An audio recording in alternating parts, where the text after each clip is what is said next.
The answer is no. Dragon's Dogma 2 won't be this year's Elden Ring, because it will be its own unique experience. What is it that pulls someone into Elden Ring?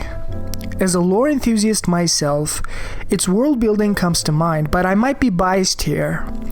When your average player picks up the controller to play Elden Ring, what do they experience? What do they like about it? What sets it apart from countless Ubisoft clones? Stepping into Limgrave, that's the hook, the wow moment, similar to how Breath of the Wild did it back in the day. That sense of exploration and the unknown. When I look at Dragon's Dogma 2, that's one of the primary things that I'm seeing. A sense of adventure with your pals, not knowing what's going to happen and doing your best with the limited resources you have. A journey with very limited fast travel options and less saturated UI markers where you need to observe your surroundings to navigate your path. I'm a huge Elden Ring fan, as you guys probably know, and I can't help but be excited about this game. Whenever I hear more about it, the more excited I get. And I know that Dragon's Dogma 2 is not exactly a Souls experience, and that's fine. As a newcomer to this series, I'm very open-minded to whatever the game provides me with, because what I'm seeing here looks very interesting. The combat mechanics and animation work in this game looks very close to From Software quality. Capcom really did a great job here leveraging their experience from the Monster Hunter series.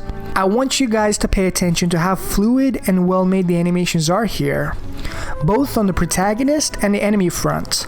That heaviness but fluid nature of From Software design is present here. In my recently released Lies of P critique, we did discuss about how well the animations are and how that elevates the combat mechanics in an inherent sense. If the animations are bad, the feeling of the combat takes a hit. That's a non-negotiable in an action RPG. Lies of P's animations were very good, and it looks like Dragon's Dogma will be as well. Especially the Mystic Spearhand, who used a unique weapon called Duo Spear, hurling enemies at opponents with a teleportation ability, just looks so sick. More importantly, the Warfarer vocation, which allows the player to freely change between 3 vocations in the heat of the moment, as you can observe in this footage, can result in some really interesting combinations. See, in other action games, you generally have a build and a particular playing style. You can be a Rivers of Blood katana user in Elden Ring. Most likely you'll be close to the opponent and be physical with it. In Elden Ring, unlike what we see here in Dragon's Dogma 2, Warfarer class allows you to be a sorcerer and then switch to a two-handed heavy weapon user and then switch back to a magic archer, all in the span of 20 seconds. That's crazy. How many action RPGs you've played that gives you such optional variety mid-combat? And each of these classes you rotate to has its own deep and customizable skill tree and moveset options. The fighter can parry, the thief can dodge, and even magic archers can strategically heal your party. You can use the environment to your advantage as well. It's not just there for eye candy. While this is a single-player game, you can create your party members named pawns, resulting in an MMO and online game feel. In fact, you can recruit 2 pawns online from other people's games, and if they do know about an enemy weakness or a path to navigate a quest objective, they will give you the knowledge that they had gained from another player's single-player experience to help you out. That's such a cool idea that I've never seen in any other single-player game. Although I've gotten a bit of a taste of this MMO-like party composition from Xenoblade games. It's not exactly one-to-one, but it's kind of similar to the feeling Dragon's Dogma 2 is trying to generate, in my opinion. Now, the developers state that there will be over 1,000 characters inhabiting the world, each with their own stories and motivations.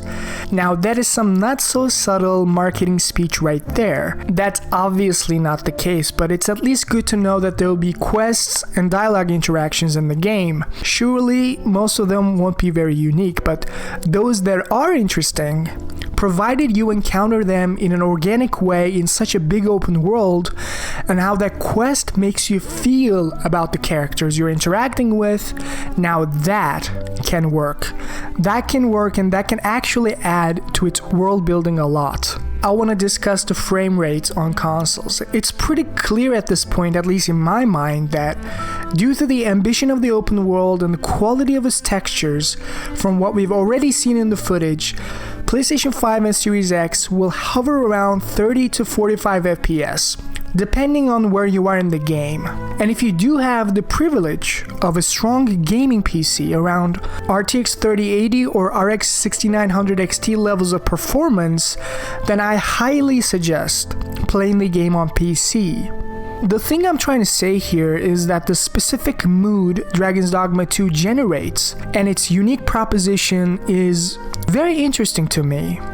With those unapologetic hardcore survival mechanics, no easy fast traveling, no easy quick saves, no easy navigation, combined with a warfare class rotation mid-combat, are, to me, a breath of fresh air in an industry where even the indie games nowadays are scared of making such bold decisions, let alone AAA studios. And if Capcom truly delivered on the promises they're making, if they're not lying, if they truly created a magical open world experience with a varied combat system that will stay fresh for the majority of its runtime, then we might be looking at a serious Game of the Year contender for 2024.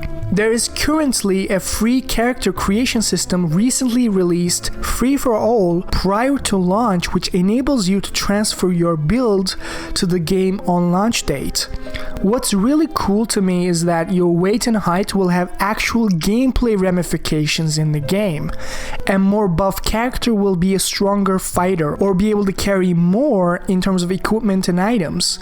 In contrast, a more nimble and thinner character will be a better thief, using less stamina while running or dodging. That's a really neat idea.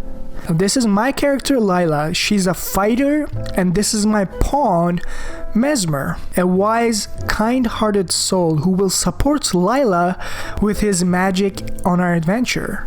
What I'm trying to say is that I'm ready for March 22nd. I'll be diving in day one with Lila and Mesmer, and if you do subscribe, you will be notified of my first impressions on Dragon's Dogma 2 shortly after release. But until then, thanks for watching, and I'll see you in the next one.